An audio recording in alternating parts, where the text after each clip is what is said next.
혹시 자바 면접에서 디자인 패턴, 질문 딱 받았을 때 머릿속이 하얘지는 경험 해보신 적 있으세요? 이게 그냥 달달 외우기만 해선 안 되거든요. 그래서 오늘은요, 진짜 중요한 OOP 패턴 8가지를 뽑아서 이게 왜 필요한 건지 그 속뜻까지 제대로 한번 파헤쳐 보겠습니다. 면접관이 딱 이렇게 묻는 거죠. 그래서 이 패턴을 실제 프로젝트에 어디에 써보실 건가요? 와, 이 질문 하나에 갑자기 머리가 띵 하얘지면서 자신감이 그냥 훅 사라지는 그 느낌. 아마 많은 분들이 공감하실 거예요. 맞아요. 이 디자인 패턴 질문 진짜 많은 개발자분들이 어려워하는 부분이에요. 근데 괜찮습니다. 여러분만 그런 거 아니니까요. 오늘 저랑 같이 이 문제를 아주 시원하게 한번 해결해 보자고요. 자, 그럼 이제 본격적으로 시작해 볼까요? 오늘 우리가 같이 걸어갈 길은 이렇습니다. 먼저 객치를 어떻게 만들지에 대한 패턴들, 그리고 코드를 어떻게 예쁘게 정리할지에 대한 구조 패턴, 마지막으로 객체들이 어떻게 행동할지를 관리하는 패턴까지 쭉 살펴볼 거예요. 그리고 제일 중요한 거, 이 모든 걸 아우르는 진짜 엔지니어의 사고방식은 뭔지 거기까지 알아볼 겁니다. 이 순서대로만 따라오시면 여러분은 더 이상 패턴을 외우는 사람이 아니라 자유자재로 사용하는 마스터가 되실 거예요. 좋습니다. 첫 번째는 바로 생성 패턴이에요. 객체를 만드는 방법에 대한 거죠.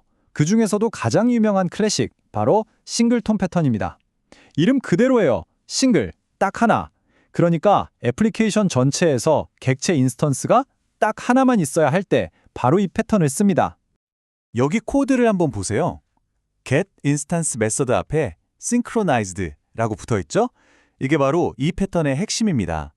왜냐하면 여러 스레드가 동시에 나 객체 만들래 하고 달려들어도 딱 하나만 만들어지도록 보정해주는 안전장치거든요. 그럼 이걸 어디에 쓸까요? 앱 전체에서 딱 하나만 있어야 하는 데이터베이스 커넥션 풀이라든지 아니면 설정 파일 읽어오는 거, 로그 남기는 거 이런 데 아주 딱이죠. 자, 다음 문제입니다. 만약에 어떤 입력값에 따라서 서로 다른 종류의 객체를 만들어야 한다고 생각해 보세요. 이럴 때 if 문을 막 길게 늘어놓으면 코드가 정말 지저분해지겠죠? 이걸 어떻게 깔끔하게 해결할 수 있을까요? 그 해답이 바로 이 팩토리 메서드 패턴에 있습니다. 여기 노티피케이션 팩토리 예시를 한번 보세요.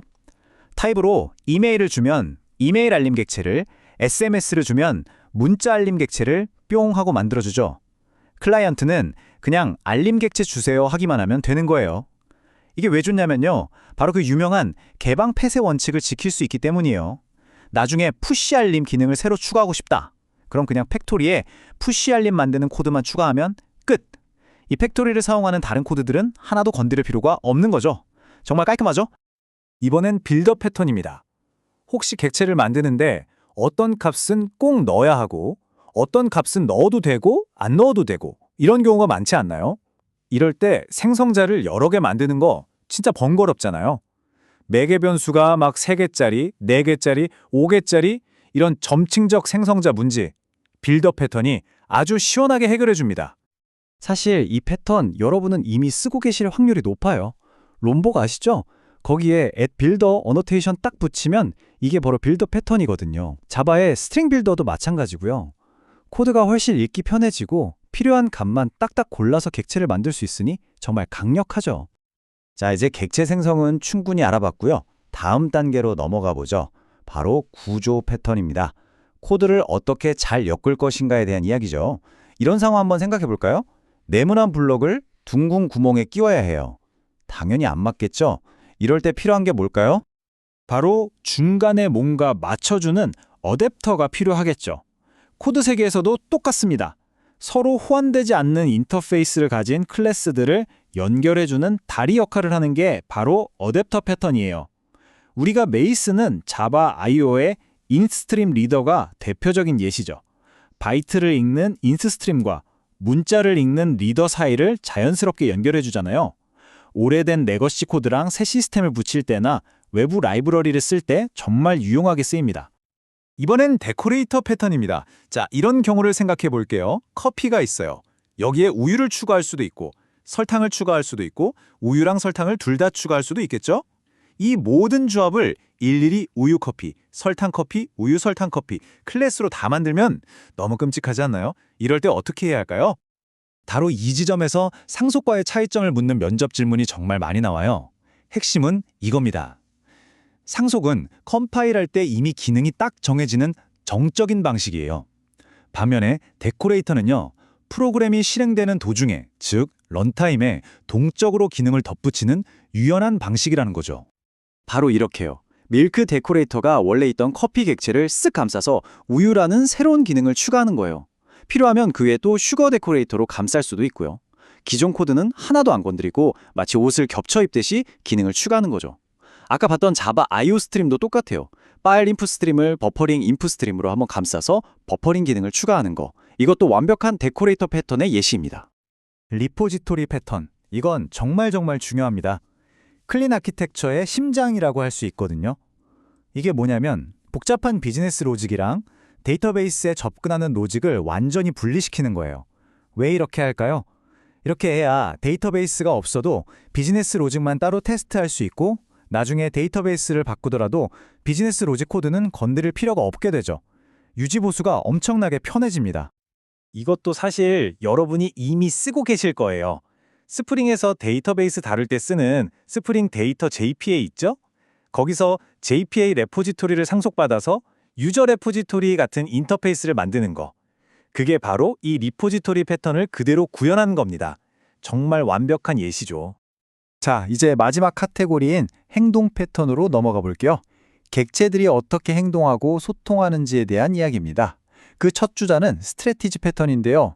이건 여러분의 코드를 구해줄 최고의 친구가 될 수도 있어요. 왜냐하면 지저분한 if else나 스위치 케이스 덩어리를 아주 깔끔하게 정리해주거든요. 예를 들어 결제 기능을 만든다고 해볼게요. 신용카드 결제, 페이팔 결제, 카카오페이 결제 이런 다양한 결제 전략들을 각각의 클래스로 만들어두는 거예요. 그리고 필요할 때마다 원하는 전략을 그냥 쓱 갈아 끼우기만 하면 됩니다. 이게 핵심이에요. 객체 자체는 그대로 두고 어떤 전략을 주입하느냐에 따라 행동이 바뀌는 거죠. 드디어 마지막 패턴, 옵저버 패턴입니다. 이건 이벤트 기반 시스템의 핵심 아이디어라고 할 수 있는데요. 자, 여기 주제, 서브젝트, 객체가 하나 있어요. 이 객체에 어떤 변화가 생겼을 때 이 변화에 관심 있는 다른 여러 객체들에게 이 사실을 어떻게 자동으로 알려줄 수 있을까요? 가장 쉬운 비유가 바로 유튜브 구독이에요. 여러분이 어떤 채널을 구독하면 그 채널 발행자의 새 영상이 올라올 때마다 여러분 구독자에게 자동으로 알림이 오잖아요. 이게 바로 옵저버 패턴입니다. 한 곳에서 이벤트가 발생하면 등록된 모든 관찰자들에게 소식이 쫙 퍼지는 거죠. 이 원리는 카프카 같은 메시징 시스템부터 시작해서 우리가 쓰는 UI 프레임워크, 스프링의 이벤트 리스너까지 정말 안 쓰이는 곳이 없을 정도로 중요합니다. 자, 좋습니다. 지금까지 8개의 핵심 패턴을 정말 빠르게 훑어봤는데요. 이제 배운 것들을 한번 싹 정리해보고 이게 단순히 면접 통과용 지식이 아니라 왜 진짜 엔지니어에게 중요한 무기가 되는지 이야기해볼게요. 여기 표를 한번 보세요. 우리가 배운 패턴들을 생성, 구조, 행동 3가지 카테고리로 깔끔하게 정리해놨죠. 이게 왜 중요하냐면 면접처럼 긴장되는 상황에서 그게 뭐였더라? 하고 헤매지 않게 도와주는 일종의 머릿속 지도가 되어주기 때문이에요. 아, 이건 객체를 만드는 거니까 생성 패턴 중에 있겠구나 하고 바로바로 떠올릴 수 있게 되는 거죠. 결국 이 패턴들을 안다는 건 뭘 의미할까요? 이건 단순히 지식이 많다는 걸 넘어서요. 유지보수하기 좋고 확장하기 쉬운 코드를 어떻게 설계해야 하는지 안다는 뜻입니다. 다시 말해 그냥 코드를 짜는 코더가 아니라 전체 구조를 생각하는 엔지니어처럼 사고할 수 있다는 증거죠. 그리고 바로 이 지점이 주니어와 시니어를 가르는 아주 중요한 차이점이 되고요. 자, 이제 여러분은 8개의 강력한 무기를 손에 쥐었습니다. 여기서 끝내지 마시고 내일 회사에 가서 혹은 지금 바로 여러분의 프로젝트 코드를 한번 열어보세요. 오늘 배운 패턴들 중에서 과연 어떤 것들이 숨어 있는지 한번 찾아보는 겁니다. 아마 깜짝 놀라실 거예요. 이제 여러분의 눈에는 그냥 코드가 아니라 문제를 해결하기 위한 아름다운 설계가 보이기 시작할 테니까요.